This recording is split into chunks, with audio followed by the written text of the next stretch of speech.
This week on The Lead, ROTC marches into the spotlight and FFA rounds up the community.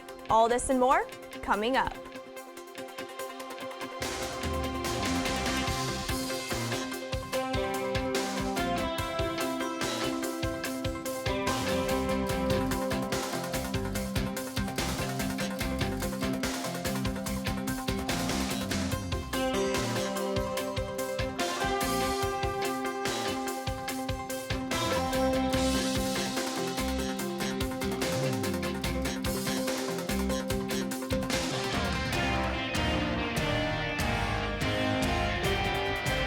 Hello and thanks for tuning in. I'm Avery Fenton.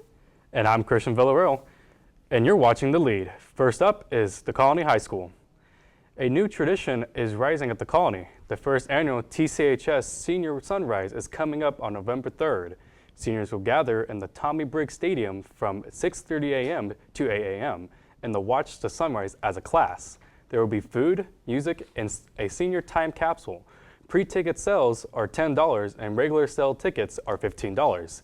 While it may be an early start to the day, sharing a sunrise with fellow classmates is a great tradition that TCH seniors are excited to be a part of.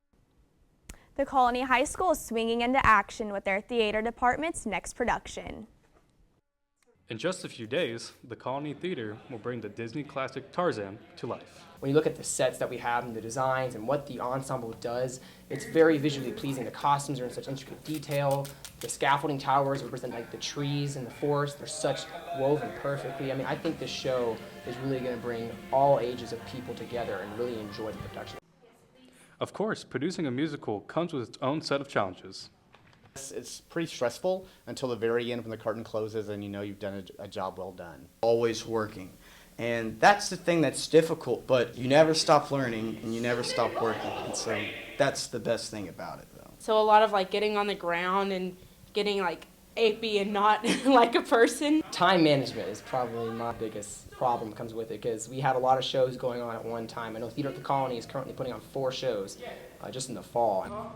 The cast believes that their hard work will definitely pay off. It's so beautiful. We've put in a lot of work into it. We've all been trying so hard and sing well and act well. It's just coming together so well. It's going to be beautiful. At Theater at the Colony, we always try to do things that are different and that are out of the box, but I think this show, more than any show that we've ever done, is very, you're going to be scared and it's going to catch the audience by surprise. So that's kind of Tarzan for you. It's probably going to go down as one of our favorite musicals that we've ever done. That show looks really cool, but Flower Mound has a new club, Humans of Flower Mound. Founder and operator Kevin Liu says that he was inspired by a blog, Humans of New York. To make the club, the concept is question gathering to show the diversity within the Flower Mound campus. Interviewers and photographers pair up and travel throughout the school. They not only interview students, but also members of the school's faculty. The pictures as well as questions are then uploaded to the Facebook, Twitter, and Instagram pages. Kevin says that he is very overwhelmed with the positive reaction from the school and hopes to advance the club even further. His goal is to expand this club past the school and reach out to the community. If you are interested in the club, be sure to follow them on Twitter at Humans of Flower Mound. Flower Mound's Future Medical Leaders Club is doing great things. If you are interested in going into the medical field, you might be interested in this club. The club does a variety of labs to prepare them for the world of medicine, such as learning CPR, how to take blood pressure, and different dissections. Future medical leaders also participate in different service opportunities to help the local hospitals. The club also has several guest speakers from different professions. Future medical leaders meet every other Wednesday after school in Miss Jetter's room. Louisville students recently brought their culture and art together in Denton. In early October, LHS and LHS Harmon students were awarded top honors for their participation in the Denton County Hispanic Heritage Month Art Contest. LHS students placed in the top 3 spots. A watermark painting by Melanie Gabrielas titled Generation of Dreams earned her first place ribbon. Gabriella Huggs won 2nd, and Javier Passmore placed 3rd. Congratulations to the artists. Louisville High School Student Council and Junior World Affairs just hosted their 6th annual Chalk the Walk on October 18th. This is a community event where students decorate the sidewalks surrounding their campus to promote homecoming. Students came out to chalk the walk to socialize with friends and to depict their love for the school where all can see. It's a great way for students to express their farmer pride. That's all for Louisville. Now let's see what Marcus is up to. Marcus Choir is raising their voices this year in the All-State Choir Competition, a progress where individual musicians compete against each other in a 5-month period. This competition is not all about singers. It also includes Hebron high school level bands and orchestras.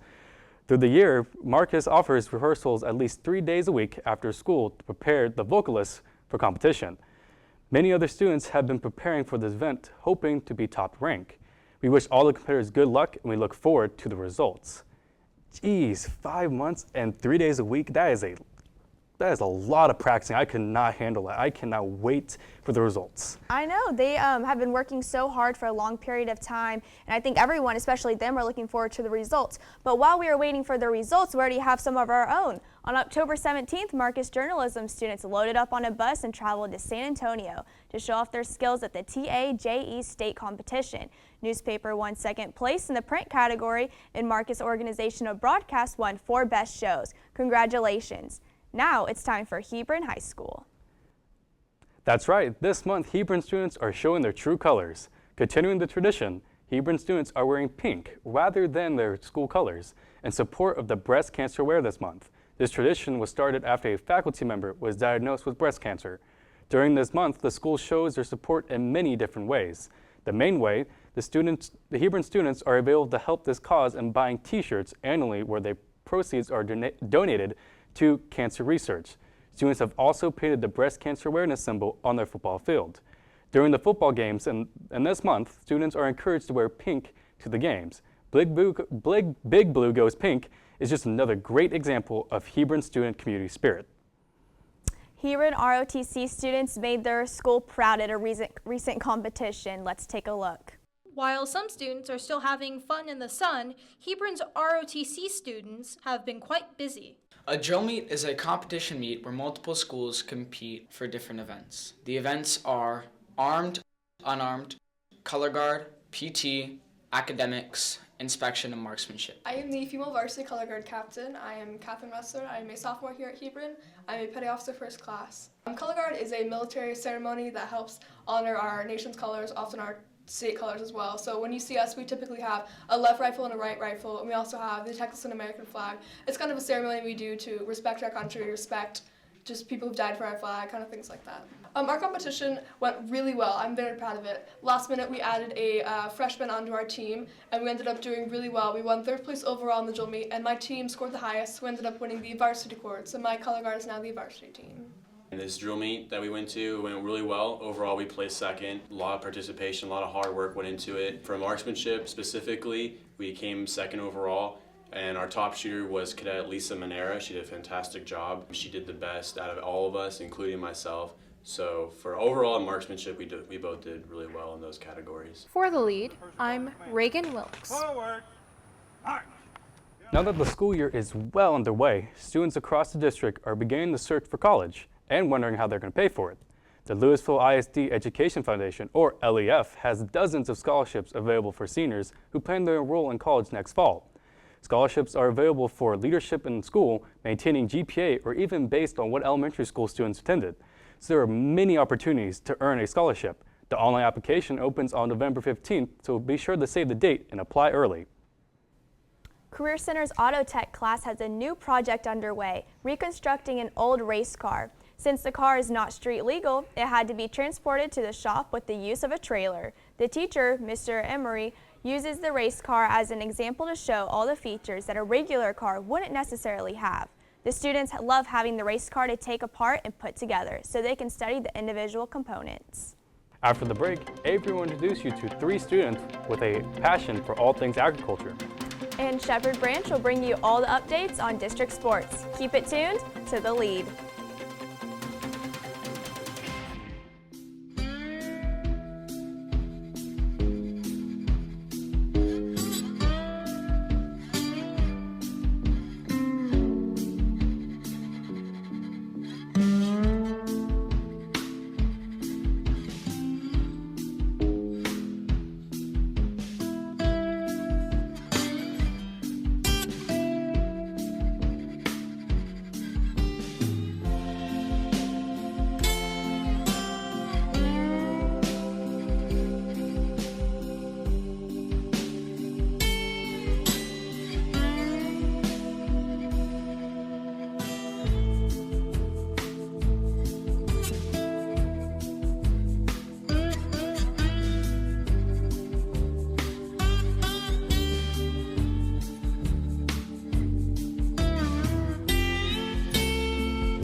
Welcome back to The Lead. I'm Avery Fenton, and today we're here with students from Future Farmers of America, known as FFA. Thank you for being here with me today and coming in. Thank you for having us. No problem. So, can y'all tell me a little bit about what FFA is? FFA is the nation's largest student-led organization. We have how many members? Sorry, I put that number on it. We had 65,000 members at this convention we went to last week. Cool. So, what do you have to take any previous classes to get into this organization at all? Yes, you have to at least have one semester of an agricultural science class, whether it be principles of agriculture, food and natural resources, animal science, floriculture, horticulture, and the likes of that. And it's taught by 2 teachers from Marcus and Louisville and 1 teacher from the colony. Do you take the classes outside of school, or do you take them in school? It's in school class. Okay. So, what kind of animals do you take care of? I have 2 heifers, which are cattle who have not had babies yet, and one of them is actually pregnant and is due in January. I have a heifer, same pregnant, due in January, and then I have a goat too. I just have 1 goat, so. That's okay. That's cool. So, can you tell me a little bit about the responsibilities that you have to take care of when y'all have these animals? Basically, we have to go out there twice a day and feed, walk, water, bathe. And we do that for as long as we need to. Me and Grayson usually have to stay out there longer, being as he has a goat and a cow, and I have 2 cattle, and we're washing and bathing. So most nights it's about 2 to 3 hours. And I mean, with mine, you got to do it with both animals, same with Megan too. And it's about like maybe an hour and a half for me because I only have 1 goat. So. Do you walk your goat and everything too? So, how did you decide what type of animal you wanted to bring into FFA? Oh goodness. I've been in it since I was a junior member, and my ag teacher, Mr. Brown, he said, "You're a pig person," and I was like, "Okay." And then I tried it, and it was awesome. And I raised pigs for a couple years, and then the new ag teacher came, and she was like, "You're a cattle person," and I was like, "Okay," and I just did it. So. That's cool. You got like a different experience with the animals. So how did you choose yours? Before you turn to like a cattle member, you have to be able to show a smaller animal. So you have to show a goat or a pig at the barn, so you know what like the commitment is and the responsibility before you go in and invest your time and money into a cattle project. So what animal did you take care of previously? A goat. Oh, okay. Do you want to get into cattle too after your goat, or you just? It's my last year, so I wish we had it at the colony before, but you know. So in the footage being shown right now, we see that there's a district shared facility. Can you tell me a little bit about how that works? It's actually a lot of fun. Usually everyone's out there just hanging out. It doesn't matter like what school you go to. We're just out there like having conversations about our animals, upcoming shows, conversing with our ag teachers, and making sure our animals are just healthy and happy. That's cool. So you get to know like all the people from the other schools, and do y'all help take care of each other's animals? Oh, of course. I mean, I've never had a pig in my life, but I mean, I'll do my best to take care of someone else's pig, or if they have any advice, I mean, I'd be glad to help. And in the mornings, we have feeding groups, so we're not all up at the crack of dawn feeding our animals. Yeah, so Megan feeds my cow every Thursday morning, and I feed hers Friday. Wow, that's so we don't have to go out. That's a good way y'all have, a good thing y'all have going on. So, what is your ultimate goal when you're raising your animals? Do good at shows. So, leading into shows, so y'all attended the national convention. This was it this last weekend? It was this past week we missed. Okay. Tuesday through Friday. And where was that at? Indianapolis, Indiana. Yes. Okay. So can you tell me a little bit about what y'all did there and how that went? So we met kids from all over the country. Like we got a brochure, and we had to get a signature from every single kid from a single kid from every single state. Alaska, Puerto Rico, yes. Hawaii. Wow. I mean, and there's 2 countries that are not in America that still have FFA programs. But I mean, we met with all these kids from all around the country, and we attended a general session to know and understand what FFA can offer them, how to do better. And we listened to public speakers, and then we did some workshops as well to be better leaders. and bring it back to our chapter. Okay, cool. So was there any animals there that y'all hadn't seen before from other states? Not necessarily animals, it's more like meeting from everyone around the country. So you didn't go to the convention, right? Mm-mm. But have you entered any other competitions? We went to state convention in Texas, and that was really awesome. So you brought your goat to that, right? No, it's Okay. just like a big, huge meeting, and you learn a lot of stuff. It was really awesome. What kind of things did you learn there that you like took back with you? Oh my gosh. We had different workshops and just how to make our chapter better since we're so new. And like nobody knows we have a chapter at the colony, so our goal is to get more out in the community. Oh, okay, so this is only the colony's second year, right? Oh, okay. So if you could, what would you tell future students that want to join FFA? What would you like to tell them about joining? I'd want to say the FFA isn't just an organization for people who want to raise animals. We also have another side that nobody else really gets to see, which is our leadership development events and our career development events, which get you ready to have a career in agricultural sciences and get you ready for college, basically. Okay, well, it was really nice seeing y'all today, and agriculture has become like such a big part over the whole country, and it's really cool that y'all have decided to enter that and carry it on through y'all's lives and in high school, and it gotten to experience that. But don't leave, because Shepherd will have all the updates on district sports.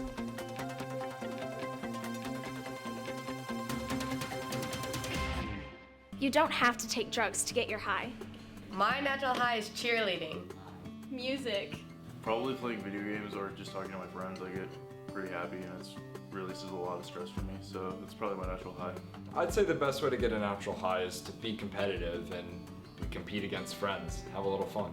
About 570,000 people die annually from drug use in the US alone. You only live once. Be drug-free! Welcome back to The Lead. I'm Shepherd Branch, and today we're taking a closer look at Hebron volleyball. The Hawks volleyball team continues to be one of the best in the nation. The 2015 state champs remain #1 in Texas and are 5th in national rankings. The Hawks, coached by Karen Keene, are 39-5 overall. On Tuesday, the Hawks faced the LD Bell Raiders in their final district game of the season. Hebron soundly defeated the Raiders 3-0, which ended their season with an 11-game win streak. Now let's move on to some football scores. From the 21st, Louisville High School played a home game against LD Bell and lost 38-7. The Colony also played at home with a loss against the Prosper Eagles 46-31. The Hebron Hawks faced Trinity High School in Euless and won with a final score of 39-21. Lastly, Marcus and Flower Mound fans packed the stadium on Friday at Neil E. Wilson Stadium as the Marauders and Jaguars faced off in their famous rivalry, the Mound Showdown. Both teams were previously 2-2 in district, and they battled it out into the second overtime. Marcus took home the win with a score of 48-45.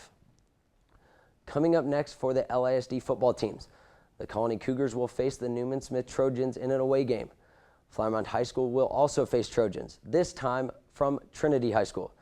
The Louisville Fighting Farmers will play against Hebron at Hawk Stadium, and Marcus will host the Byron Nelson Bobcats at Marauder Stadium. Good luck to all LISD teams competing in the coming games.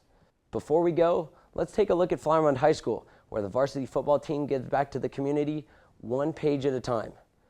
While visiting classrooms, the FMHS football players take the time to introduce themselves, allow students an opportunity to ask them questions before reading a book to the class. They also sign playing cards and posters for the students. This opportunity helps promote reading while establishing relationships and community pride among the FMHS feeder schools. Athletes for Literacy for me is very beneficial because for me, seeing all the smiling faces for the kids is very heartwarming. I remember when I was in first grade and I loved that the football players came because we all thought that they were superstars, and to me it's just very beneficial. That's all for Sports on The Lead. I'm Shepherd Branch. Now back to the news desk.